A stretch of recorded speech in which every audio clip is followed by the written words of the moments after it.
The one thing that I get from reading about Mark Driscoll's schedule or Kevin DeYoung's schedule or that kind of stuff, it's very structured and they manage time wisely. Right. And it seems to always start with their walk, personally in time for their growth. Right. But how deliberate do you need to be in guarding your time when it comes to being an effective leader? Yeah, you can be deliberate. I'd say you almost need to be ruthless on what you do with your time. It starts, first of all, with having some clarity and some wisdom about what God's called you to do. But let's assume you have a role or responsibility in the church or on a church staff. Many demands on your time, many people that want a piece of you, that want this, want that. You're expected to have, these various responsibilities. So you start with that. What's expected of me, what my responsibilities are. And then in the beginning of any week, I usually encourage the guys I coach, and I do a lot of coaching with Ministry Coaching International, sit down and think through, okay, this week that's coming up now, given my job, my responsibilities, the expectations that I have on myself, my family, my work. If you're bivocational, you both work and have a role and responsibility at church, then you have both of those. What do I need to do this week? What are the 4 or 5 things that absolutely need to get done this week? I tell them, write it down and figure out what days that week you're going to do that. And then each day, set up that day with those 4 or 5 things in mind. It's what somebody calls always keeping the end in mind. So when I get to the end of the week, whenever my week ends, whether it's Friday night or Saturday night, what do I have to have accomplished by God's grace? And we keep coming back, not just check, check, check, I did all these things, but to honor Jesus Christ, fueled and motivated by the gospel. What do I need to accomplish by the end of the week?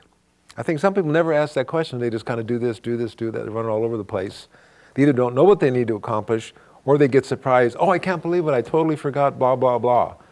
And well, at the beginning of the week, write it down. Now, if I'm just kind of living my life and I think of something, oh, I just remembered, I need to have this done by X date, then I'll go into my calendar, actually write it down somewhere during the week preceding when it needs to be done. Then that's where you have to become ruthless. I don't have time to say yes to everything, every phone call, every email, everyone who asks me something. I need to stay focused on the handful of things that need to get done this week. Now I want to be flexible and open. I don't want to be so locked that God himself can't break into my little structure.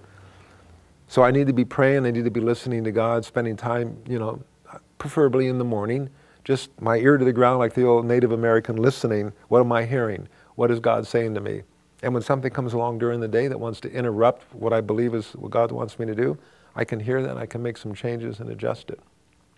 So there are some great books on this topic. I mean, I have a couple on the website. Another one I just thought of is called The Overload Syndrome by Richard Swenson, where he deals with this very issue, that people are just swamped today. They're overwhelmed, and email is just killing us. 150, 200 emails a day is not uncommon. And so a lot of people are just exhausted, running on fumes. In fact, I think that fueled Wayne Cordero's book, Leading on Empty.